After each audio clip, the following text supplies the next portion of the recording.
Hello dear students, welcome in ASC starter. आज मैं आपको असेसमेंट वर्कशीट 9 करवा रहा हूँ। ये सोशल साइंस की क्लास 9 की 17 नवंबर की है। और देखिए, मैंने इस वीक के ऑलमोस्ट सारे असेसमेंट बना दिए हैं और आप वो भी सब देख सकते हैं। डिस्क्रिप्शन में आपको प्लेलिस्ट का लिंक मिलेगा जिसमें सारी वीडियोस आपको मिल जाएंगी। तो फटाफट स्टार्ट कर देते हैं। What is the first requirement of production. ये कह रहा है अगर आप प्रोडक्शन करना चाहते हैं तो सबसे पहली रिक्वायरमेंट क्या होती है। तो सबसे पहली रिक्वायरमेंट होती है लैंड। और आपको ये भी पता होना चाहिए कि सेकंड रिक्वायरमेंट कौन सी होती है, थर्ड कौन सी होती है और फोर्थ कौन सी होती है। देखिए, लास्ट में एक बार मैं सारे आंसर भी दिखा दूंगा, बता दूंगा। और जो बच्चे अच्छे से समझना चाहते हैं वो समझे, क्योंकि आपके टर्म फर्स्ट के एग्ज़ाम है। ये जितना भी सारा आप असेसमेंट देखेंगे ना, ये इकोनॉमिक्स का आपका फर्स्ट लेसन है, ठीक है। और आपको पता होना चाहिए कि जो फर्स्ट रिक्वायरमेंट है वो तो लैंड होती है, ठीक है। और जो सेकंड जो है ना, सेकंड रिक्वायरमेंट, देखिए लैंड तो पहले नंबर पर है, ठीक है। लेबर जो है वो सेकंड नंबर पर होती है। और जो फिजिकल कैपिटल है वो तीसरे नंबर पर, ह्यूमन कैपिटल फोर्थ नंबर पर मानी जाती है, ठीक है। आप जब चैप्टर 1 खोलेंगे तो सेकंड पेज पर ही आपको सब ये डिटेल मिल जाएगी जब आप उसे रीड करेंगे। तो पहले का आंसर क्या हो गया, बी। फिर उसके बाद है what is the standard unit of measurement of land. ये कह रहे जो हम लैंड को जो मेज़र करते हैं ना, उसकी स्टैंडर्ड यूनिट कौन सी होती है। तो उसकी होती है हेक्टेयर, ठीक है। उसके बाद नेक्स्ट क्वेश्चन है tools machines buildings are example of. ये कह रहे जो टूल्स हैं, जो मशीन्स हैं, बिल्डिंग्स हैं, ये किसके एग्जाम्पल हैं। देखिए, ये सारे के सारे फिक्स कैपिटल के एग्जाम्पल हैं। फिक्स कैपिटल वो होती है जो एक बार खरीदी जाती है और लंबे समय तक उसे यूज़ किया जाता है।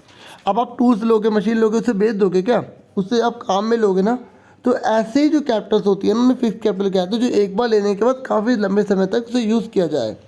और ह्यूमन कैपिटल वो होती है जब एक ह्यूमन के पास स्किल हो, क्या हो, स्किल हो, उसके बाद नॉलेज हो उस काम को करने का, जैसे हम कहते हैं स्किल, हुनर कहते हैं, वो उसके पास होनी चाहिए। उसके पास एजुकेशन होनी चाहिए जिससे वो उस देश को कमा के दे सके, ठीक है। तो उसी ह्यूमन कैपिटल कहा जाएगा। फ्लोटिंग कैपिटल ये है कि भाई आज आपके पास है, कल आपके पास नहीं है, जैसे कैश हो गया, ठीक है, रॉ मटेरियल हो गया, इस तरीके से, ठीक है। तो इसका आंसर क्या होगा, बी, ठीक है। दूसरे का क्या था, डी था। उसके बाद आ जाइए फोर्थ क्वेश्चन पर। ये कह रहे what is the main occupation in the village Palampur. Palampur के गांव का सबसे मुख्य काम क्या था। तो उनका सबसे मुख्य काम जो था वो था फार्मिंग, ठीक है। इसका आंसर सी है। और पहले ना आप आंसर खुद ट्राई करने की कोशिश करना और फिर देखना आपके कितने सही निकलते हैं। इससे पता लग जाएगा आपको चैप्टर कितना अच्छा आता है। आप फिर देखिए, which of the following is the fix capital. किसे फिक्स कैपिटल माना जाता है, करेंसी को, नोट को, नहीं ना। इसे हम जो है ना फिक्स कैपिटल नहीं कहते हैं, ठीक है। इसको हम करंट कैपिटल कह सकते हैं या हम इसे वर्किंग कैपिटल कह सकते हैं, जो बिजनेस के रोज़मर्रा के काम में यूज़ होता है, ठीक है। इसको रॉ मटेरियल भी वर्किंग कैपिटल है। और मशीन फिक्स कैपिटल है क्योंकि एक बार लेंगे और काफ़ी लंबे समय तक चलती रहेगी, चलती रहेगी, चलती रहेगी। तो मशीन, इसमें सी आंसर है इसका, ठीक है। क्लियर हो गया आपको। उसके बाद आ जाइए 6 क्वेश्चन पर। ये कह रहा है what do people grow during the rainy season in Palampur village. देखिए, इसमें तो जब आप चैप्टर पढ़ोगे तो रेनी सीजन, विंटर सीजन के बारे में डिस्कस किया गया है। और जो रेनी सीजन है ना वो खरीफ का सीज़न है, ठीक है, क्योंकि इसकी जगह खरीफ भी पूछ लिया जाता है। तो इसमें ज्वार और बाजरा जो है ना मात्रा में उगाया जाता है। जब ये भी आपको मैंने कहा ना ये सारा पहले चैप्टर से ही है, तो यहाँ पर आप आराम से देखेंगे आपको सारी चीज़ें मिल जाएंगी, क्योंकि डीपली आपको चैप्टर पढ़ा होना चाहिए। अब अगर आपके मन में डाउट हो आप तैयारी कैसे करें, तो आप चैप्टर को डीपली पढ़ें। उसके बाद कहीं से भी, मेरी वीडियो से नहीं, कहीं से भी, किसी से भी आप फिर एमसीक्यू उनके देखें और फिर अपने आंसर देने की कोशिश करें। फिर आपको पता लगेगा कि आपने चैप्टर कितने अच्छी पकड़ से करा है, ठीक है। तो उसके बाद नेक्स्ट है what is the method of growing more than one crop on a land in a year card. ये कह रहे हैं जब हम एक ही ज़मीन पर एक से ज़्यादा फसल को उगाते हैं तो उस मेथड का क्या नाम है। तो उस मेथड का नाम है मल्टी क्रॉपिंग सिस्टम। तो इसका आंसर क्या है, ए, ठीक है। नेशनल सिंगल ऑल, ये बिल्कुल नहीं है, ठीक है। मल्टी क्रॉपिंग सिस्टम कहा जाता है। उसके बाद नेक्स्ट क्वेश्चन है in which year did the green revolution emerge in India. देखिए, जो ग्रीन रेवोल्यूशन है ना वो 1960 में जो है इमर्ज हुआ था। और ये ग्रीन रेवोल्यूशन पता है किससे रिलेटेड है, हमारे देश के अंदर ये जो है ना, जो वीट है, जो राइस है, इनके प्रोडक्शन पर ध्यान दिया गया था। दो बातों पर, एक प्रोडक्शन, दूसरा प्रोडक्टिविटी। और इसका जो बेनिफिट है ना ग्रीन रेवोल्यूशन का, इसका पंजाब को, हरियाणा को और जो वेस्टर्न यूपी है उसी को मिला है।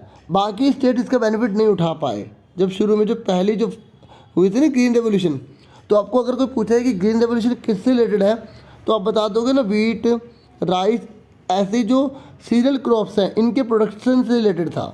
और ये किन स्टेट में ज़्यादा बेनिफिट दिया? पंजाब, हरियाणा, पश्चिम यूपी को ज़्यादा इसने बेनिफिट दिया। और ये कब आई? 1960 में।